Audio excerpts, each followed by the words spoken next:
The world often operates by appearances and emotions, while the Word of God judges by truth and righteousness.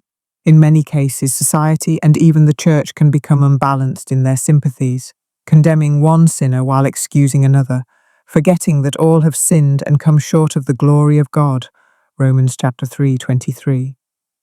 If a man abuses his wife physically, emotionally, and psychologically, both the world and the church rightly condemn such behavior. Yet when the roles are reversed, society often minimizes his suffering or blames him for provoking it. This double standard reveals how far human judgment can drift from divine justice. Most people in the world and in the church will still support her as if she is the victim and she can never sin. Google search Domestic Violence Against Men by Wikipedia. Also research The Impact of Domestic Abuse on Male Victim Survivors, published by Domestic Abuse Alliance. And Unreported, An Insight into Male Victims of Domestic Violence by 150 Higgs co.uk. Here's what the research has discovered. Domestic abuse against men is significantly underreported due to intense societal stigma, fear of not being believed, shame about violating gender norms, being seen as weak, and concerns about ridicule or being dismissed by authorities, with studies showing a large majority of male victims never disclosing their abuse to anyone, often citing fear of being seen as unmanly as a primary barrier. Why it goes unreported: societal stigma.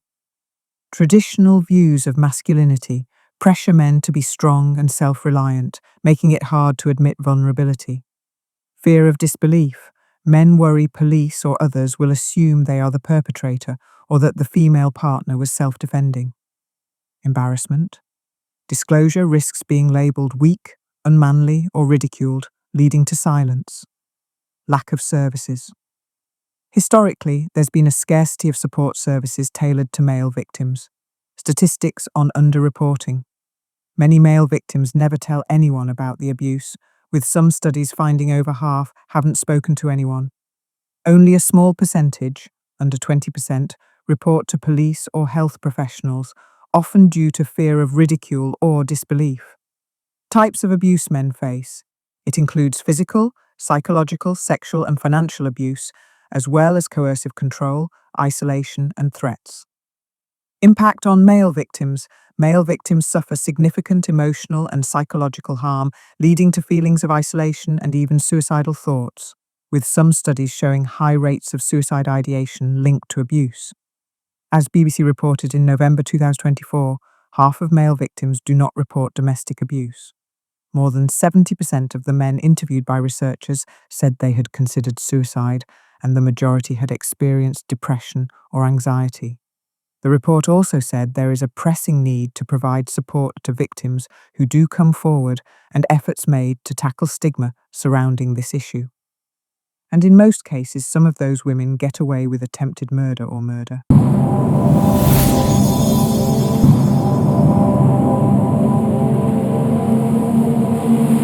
November 1988.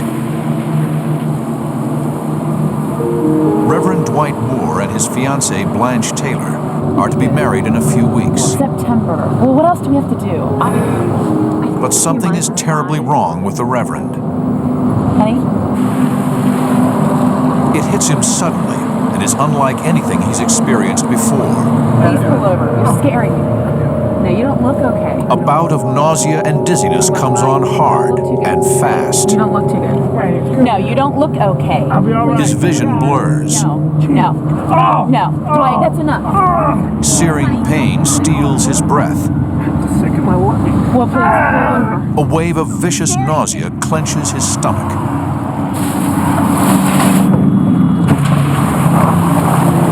No, something is...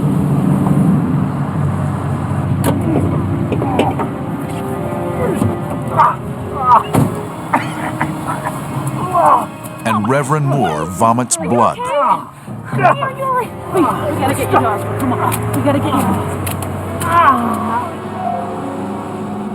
Blanche rushes her fiancé to the emergency room at Alamance County Hospital.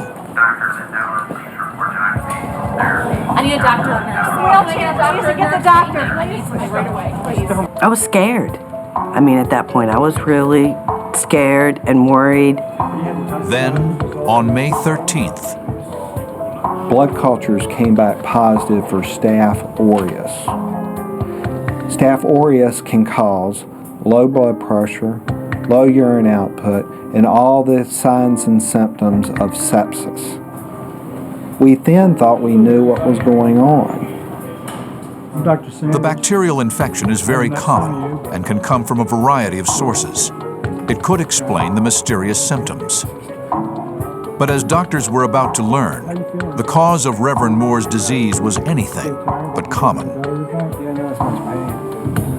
And then I get a phone call, and it's the toxicology lab. The doctors are stunned by the shocking results.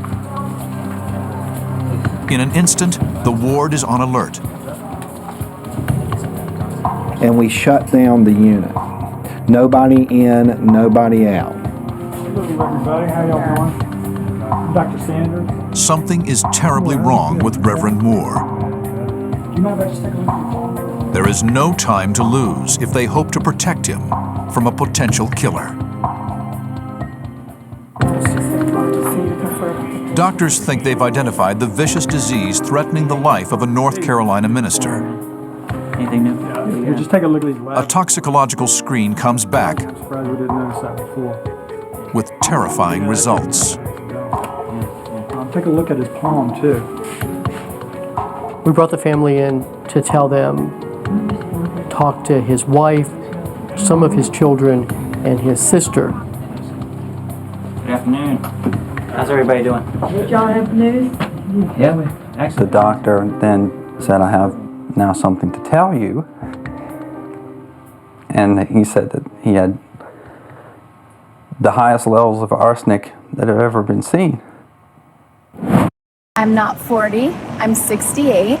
I do Tai Chi walking for 15 minutes a day, and doctors ask me for advice. Doctors suspect the Reverend fell ill after being poisoned by a deadly agent, arsenic. I mean, I remember going, what are you talking about? Arsenic? We believe that was the cause of all of his problems, starting from the fall of the prior year to his problems at the current time. We were all just bewildered. Person can go about getting arsenic. Everybody wanted to know how, why, how it happened, and nobody had any answers at that point. All right, what's going on? The strange symptoms plaguing the minister finally make sense. Mysterious illness, his stomach's distended. But how did he get such high levels? It was a perfect case of arsenic poisoning in that he had infection. Whenever you get arsenic poisoning, your immune system is decreased, and so you get susceptibility to infection. Multiple bouts of nausea and vomiting and abdominal pain. And then he had on his hands something called arsenical pits. He had little pits in the palm of his hands, which were classic for arsenic. In x-rays, arsenic appears opaque, showing up as a lump in the stomach or GI tract. But arsenic is quickly absorbed into the bloodstream. When surgeons looked inside, the so-called tumors had disappeared. The levels of arsenic that he had were higher than any seen by the laboratory that did these tests in the United States. I believe afterwards they said that they had found enough arsenic in the system to kill a horse. We were stunned, partly at the level of arsenic in him, and partly because our toxicologist had been right in identifying arsenic as a possible cause. The lab reruns the tox screen, sure they had made a mistake. The results are identical. Knowing some chemistry, knowing that arsenic is not a highly abundant element in the environment, you know, the only way to get significant concentrations of arsenic is for it to be given to you. And we said, well, that's one way of getting arsenic, but we're going to check everything.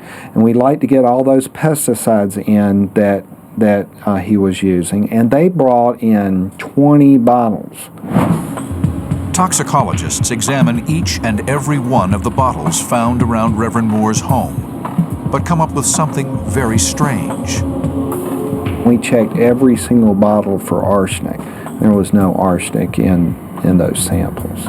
The lab told us that there really was no way for this person to get that level of arsenic unless he was purposefully being administered arsenic by someone. We didn't have a specific person or persons in mind who were doing this, but it was pretty apparent that this was probably being done over a long period of time since the fall, and that someone had access to Reverend Moore and was able to give him arsenic, although who that was, we weren't sure. Dr. Farley, 390. Dr. Farley, 390. Dr. Sanders and Dr. Cerroti alert security and hospital administrators. When the hospital realized that he had been intentionally poisoned, they reacted very quickly. Had sitters round the clock.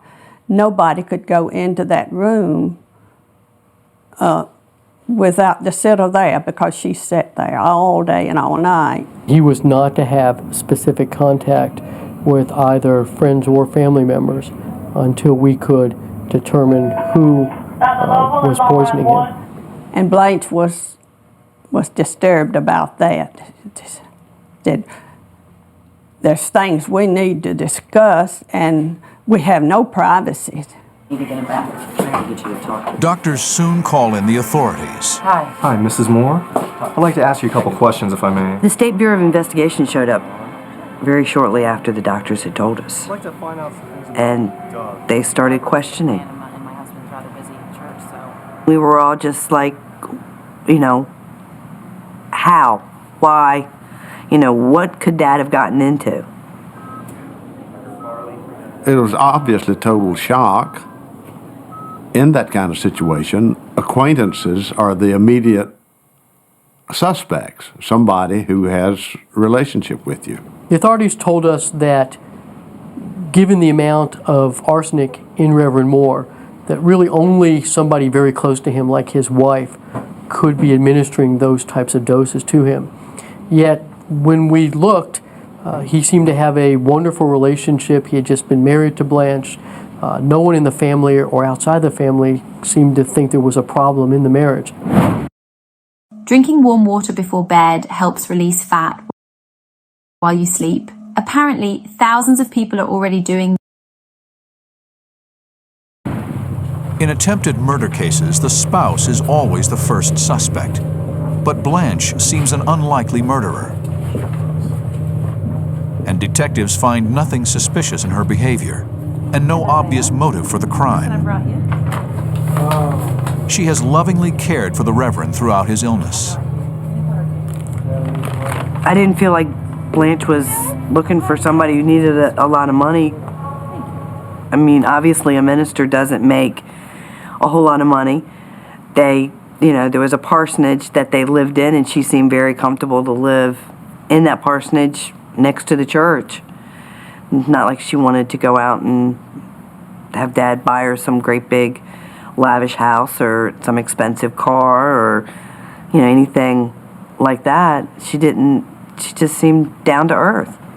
I'm just kind of curious. Do you think there's... But if the person with the most access to the Reverend isn't poisoning him, who could it be? Animosity or a grudge towards your husband? Police turn to Blanche for some suggestions. She felt that a prior girlfriend who had a relationship with Reverend Moore before he got married to Blanche may have reasons after he got married to want to harm him, and that we should contact her in Virginia to find this out. The would-be killer had to be someone who was close to the Reverend over a period of time. I really don't think it's a good relationship. Really, do you feel like... Blanche expresses concern about a member of the family.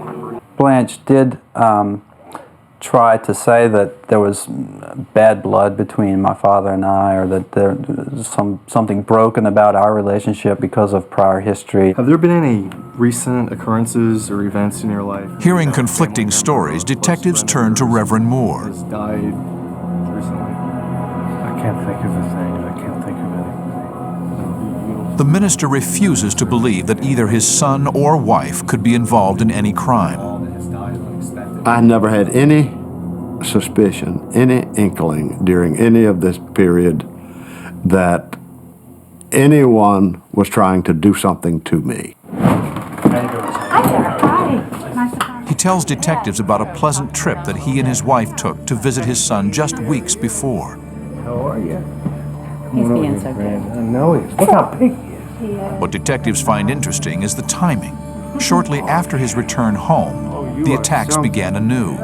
One Sunday afternoon, Blanche wanted us to go down into the chapel, and then she prayed this beautiful prayer. And I remember particularly one thing she prayed.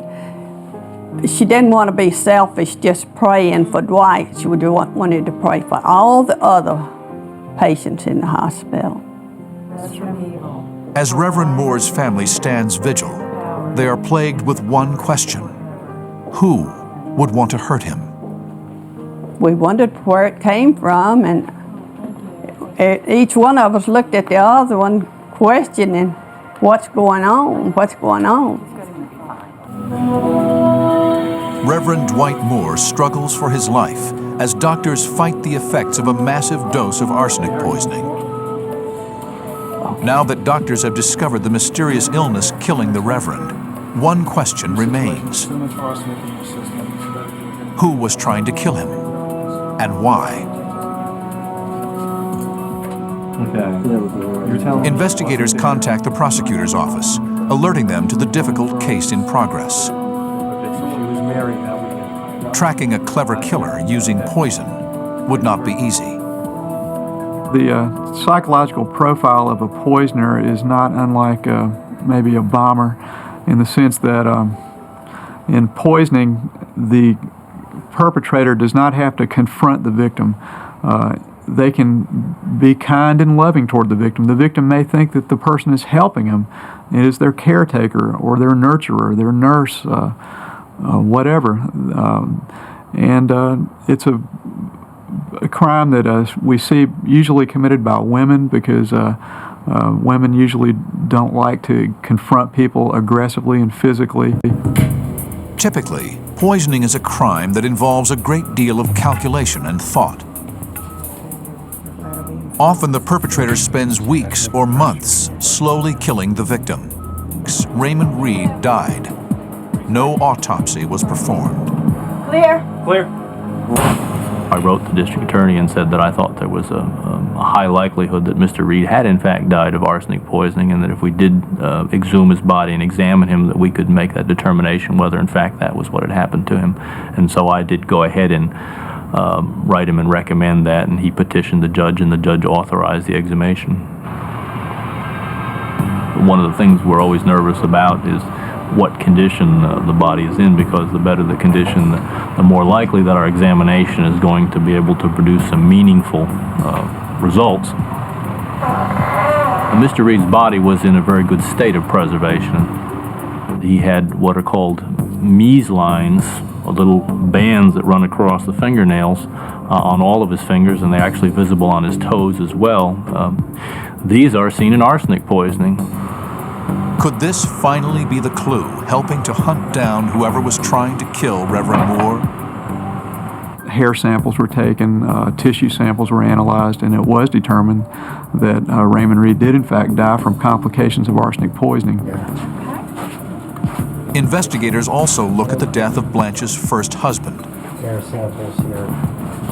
When we ran the concentrations of arsenic on his tissues, he had very high levels, and certainly in levels that were associated with toxicity, fatal levels, potentially lethal levels. Didn't seem very logical that 3 people would have encountered lethal or near lethal concentrations of arsenic accidentally. If one person had, then you might be able to accept that perhaps this could be an accident, but 2 people, 3 people, no. In the end, there was only one logical suspect, one probable killer. I have a warrant for your arrest for the poisoning. Blanche Taylor Moore was arrested in 1989, charged with the murder of Raymond Reed. She was convicted and sentenced to death. Because she had already been convicted for Reed's murder, she was not tried for the attempted murder of Reverend Moore or her first husband. Of course, we were all shocked, devastated, you might say, to think that a nice lady like that could do that. Here's something to think about. It was Eve that the serpent used to bring about the downfall of Adam. It was Sarah that the devil used to begin the Ishmaelites' religion, which became, and now is, the worst enemy of God's people. It was Delilah that Satan used to get rid of Samson. It was Jezebel that the devil used to lead Ahab and the whole nation of Israel into apostasy. It was Herodias and her daughter Salome that Satan used to kill John the Baptist. It was a woman, the Roman Catholic Apostate Church, that the devil used to burn God's people at the stake during the Dark Ages. And in these last days, Satan will use 2 women, the Roman Catholic Church and Apostate Protestantism, to get rid of God's people before Jesus comes. What should a man or a woman do in such a situation? Separation better than apostasy. His best course with this child wife, so overbearing, so unyielding, and so uncontrollable, is to take her home and leave her with the mother who has made her what she is. Though it must be painful, this is the only thing for him to do if he would not be ruined spiritually, sacrificed to the demon of hysterics and satanic imaginings. Satan takes entire control of her temper and will and uses them like desolating hail to beat down every obstruction. Her husband can do her no good, but is doing himself incalculable harm and robbing God of the talents and influence he has given. God has placed the husband at the head of the family, and until Sister D shall learn her place and duties as a wife, it will be best for him not to be connected with her in any way. The wife is to respect and obey, but if she utterly refuses to keep the marriage vow, she will be more and more the sport of Satan's temptations, and if her husband consents to keep her by his side, to wear out his life, he will become discouraged and unfitted for the Lord's service. He is under no obligations to keep one by his side who will only torture his soul. I was shown that he has already been losing his manhood and has been influenced and moulded by his wife. Their marriage was a snare of Satan, priority of God's claims. Sister D is determined to rule or ruin. I was shown that she has so thoroughly yielded herself into Satan's hands that her husband fears for her reason, but he will make one of the gravest mistakes of his life if he permits himself to be controlled by Satan through the device of his wife. I tell you plainly, she is controlled by demons, and if these evil spirits have their way, your liberty, Brother D, your manhood is gone. You are a slave to her caprices. She is just as much possessed by a demon as was the man who tore and cut himself when Jesus cast out the devils. Brother D must let Satan rage and not allow himself to be cut off from religious privileges because his wife desires it. If she runs away, let her go. Even if she threatens to take her own life, do not yield to her wicked demands. Even if she should carry out her threat, it would be better to look upon her silent in death than to allow her to murder not only her own soul, but that of her husband, and be the means of destroying many others. Permanent nature of marriage vows. Brother D, you have been terrified by the violence of your wife, but the course for you to pursue is the straightforward path of truth, righteousness, and wisdom, having the fear of God always before you. Satan is already exulting over his success. Sister D, I would not present this matter as I do were there not another life so closely bound up with yours, and the life of one whom God has chosen to be his servant. This marriage ought not to have been, but the step has been taken, and for your husband the work of overcoming is now tenfold more severe than if he had never seen you. Will you think seriously over this question, whether his usefulness shall be destroyed and his life become a failure because of your course? Your husband should not merge his identity in you. The marriage vow that binds the husband to the wife must remain unbroken, but he has vows to his Lord to love him with the whole heart, the undivided affection. Letter 34, 1890.